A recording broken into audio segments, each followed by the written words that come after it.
नमस्कार। आज हम लोग कश्मीर तथा कश्मीर के अंदर रहने वाले कश्मीर के पंडितों के बारे में इस छोटी सी चर्चा को आपके सामने रखेंगे। जहाँ तक कश्मीर का विषय है, इसे समझने के लिए एक बात समझने की बहुत ज़रूरत है कि भारत के अंदर 1947 के बाद जिस प्रकार की राजनीति ने तूल पकड़ी, जिस प्रकार की राजनीति ने दिशा पकड़ी, उस दिशा को समझने की आवश्यकता है। तो हमें ये समझ में आएगा कि कश्मीर में जो आज की वास्तविकता है वो वास्तविकता ऐसी क्यों है। हमारा सदियों से मानना है कि भारत एक राष्ट्र है, भारत एक नेचुरल स्टेट है, भारत एक अननेचुरल स्टेट नहीं है पाकिस्तान की तरह जो टू नेशन थियरी पे बनी है। भारत एक ऐसा राष्ट्र है, एक ऐसा देश है जो अपनी सभ्यता के कारण से एक है, जो अपने बिलीफ सिस्टम के कारण से एक है, जो अपने वैल्यूज़ के कारण से एक है, जो अपने प्रिंसिपल, अपने धर्म के कारण से एक है, जो यहाँ की नदियों के कारण से एक है, यहाँ के पहाड़ों के कारण से एक है, जो यहाँ की वनस्पतियों के कारण से एक है, जो यहाँ के बच्चे बच्चे के मन में छोटी छोटी फोक टेल्स के कारण से एक है। जो भारत को एक बनाता है वो भारत की वो वास्तविकता है जो हर एक बच्चे के मन में किसी किसी प्रसंग के रूप में जीवित है। इसलिए पहले बात यह समझना है कि 1947 के बाद इस विचारधारा को ही भारत ने एक किनारे कर दिया और भारत को एक डिफरेंट लेंस से दिखाने का प्रयास किया गया। और वहां से शुरू होती है भारत के अंदर की समस्या, जिसके कारण से कश्मीर के अंदर एक विचित्र प्रकार की परिस्थितियों को जन्म देने का प्रयास किया गया कि भारत के अंदर हम लोग मानते थे कि धर्मनिरपेक्ष या पंथ निरपेक्ष देश है, लेकिन कश्मीर हमेशा अपने मेजॉरिटेरियन व्यू के पॉइंट ऑफ व्यू से नेगोशिएट करता रहा और जिसका परिणाम ये निकला कि वहाँ के अंदर जो कश्मीर के माइनॉरिटीज़ थी, कश्मीर के जो हिंदू थे, कश्मीर के जो पंडित थे, उनके प्रति जिस प्रकार के भाव वहाँ पे जन्मे, जिस प्रकार के भाव वहाँ पे पनपे, वो भाव कारण रहे कश्मीर के अंदर अलगाववाद, उग्रवाद और आज कश्मीर के हिंदू जो देश के विभिन्न कोनों में हैं और कश्मीर से बाहर हैं, उसका मूल कारण रहे हैं।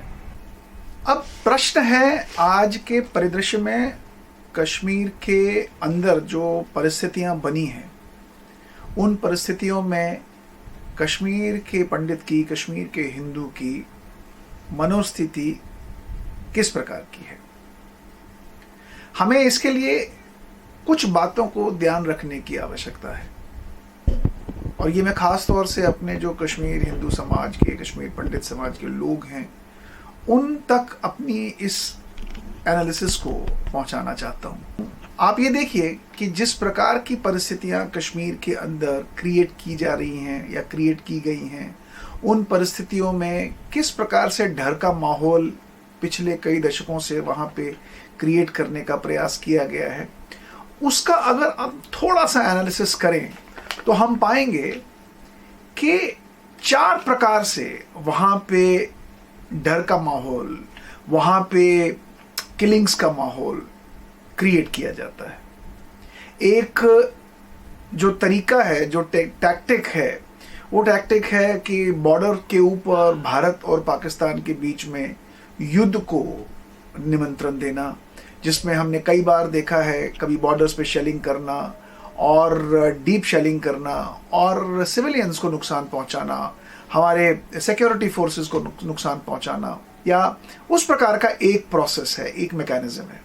दूसरा मैकेनिज्म है कि डायरेक्ट कॉन्फ्रंटेशन सिक्योरिटी फोर्सेस के साथ लेना, यानी जिसमें प्रोसेस ये रहता है कि कश्मीर के अंदर ट्रेंड मिलिटेंट्स को भेज दिया जाए, चाहे वो बाहर के देशों के उग्रवादी हैं या कश्मीर के ही लोग जो ट्रेन पार होके ट्रेन वापस ट्रेनिंग लेके आते हैं, उनके द्वारा असॉल्ट्स कराना, उनके द्वारा एनकाउंटर्स क्रिएट करना, और जिसमें बहुत सारा ब्लड शेड हो जाता है और जिसके कारण से भी आतंक फैलता है। तीसरा मैकेनिज्म जो आतंक फैलाने का है और किलिंग्स को प्रमोट करने का है, वो है कि मॉब्स को प्रोवोक करना और वो रोड्स पे आना, फिर स्टोन पेल्टिंग होना और सिक्योरिटी फोर्सेस ने फिर उनके साथ इनकाउंटर करना, और उस इनकाउंटर में कभी सिक्योरिटी फोर्सेस अपने आप को डिफेंड करते करते, उनको प्रिवेंट करते करते कुछ लोगों की उसमें डेथ्स हो जाती है। ये तीनों तरीके अगर आप देखें, इसका नेट आउटकम ये है कि किस प्रकार से बहुत ज़्यादा किलिंग्स हों, और क्योंकि जितनी ज़्यादा किलिंग्स, जितने ज़्यादा ब्लड शेड होगा कश्मीर के अंदर, उतना ज़्यादा पाकिस्तान को और उसके जो कनेक्टिंग लोग हैं, जो उसके टीम के लोग हैं, उनके लिए फ़ायदेमंद रहता है। और इसलिए पिछले कई दशकों से वो इस मॉडल को अडॉप्ट करते रहे।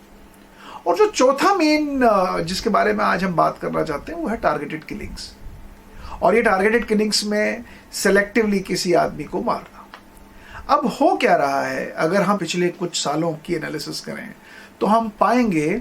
कि जो बॉर्डर के ऊपर सिचुएशन है उसमें थोड़ी सी चेंज, उसमें थोड़ी सी गिरावट हुई है।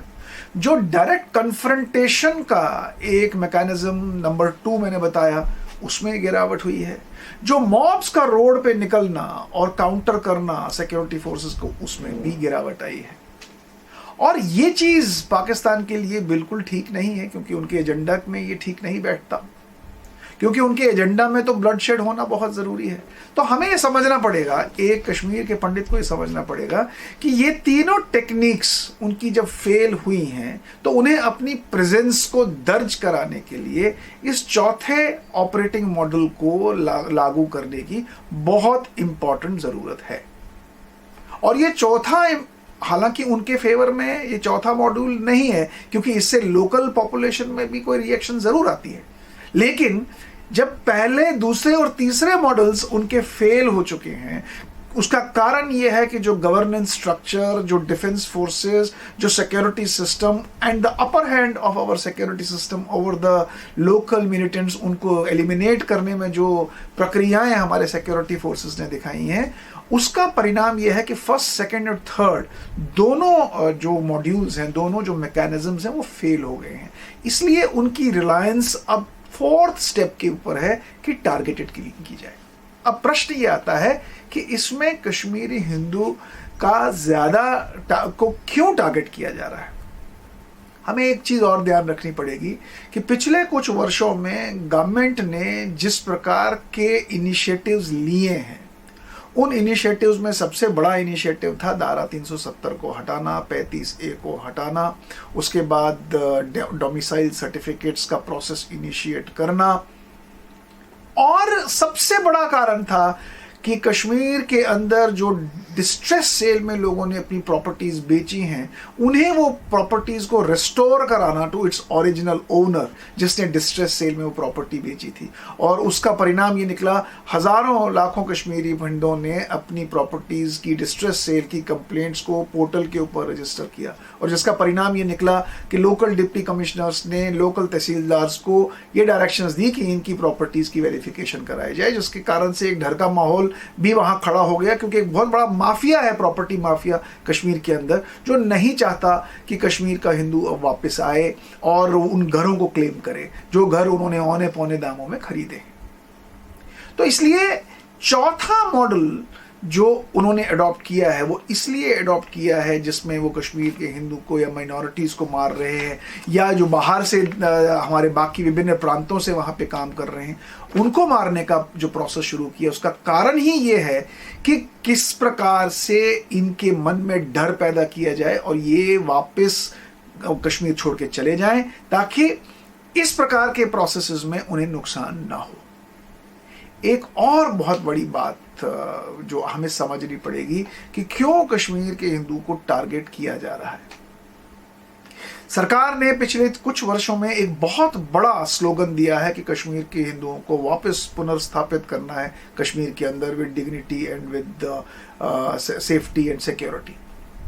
और इस स्लोगन को डिफीट करने के लिए चौथा जो उनका ऑपरेटिंग टेक्निक है टारगेट किलिंग का, ये बिल्कुल सहज तरीके से सही बैठता है।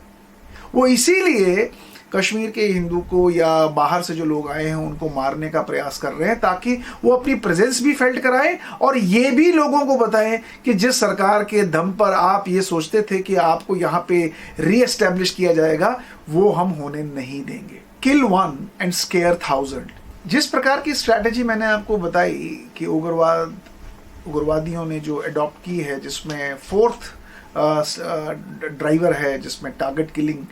कि एक डेलिबरेट साजिश के अंतर्गत उन्हें फिर से वहां निकालने का एक प्रोसेस किया जा रहा है। तो इसलिए ये बात को दिमाग में आप बिल्कुल अपने घर कराएं कि ये वक्त बहुत संजीदगी से सोचने का है, बहुत ज़्यादा रिएक्ट करने की आवश्यकता नहीं है, बहुत बहुत संजीदगी से सोचने की आवश्यकता है। एक अच्छे थॉट प्रोसेस के अंतर्गत अगली स्ट्रैटेजी को अडॉप्ट करने की आवश्यकता है। इसमें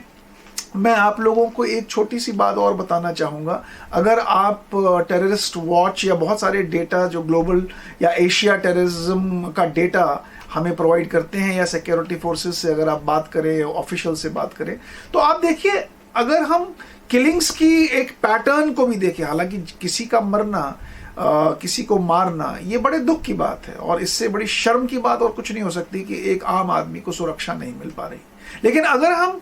पिछले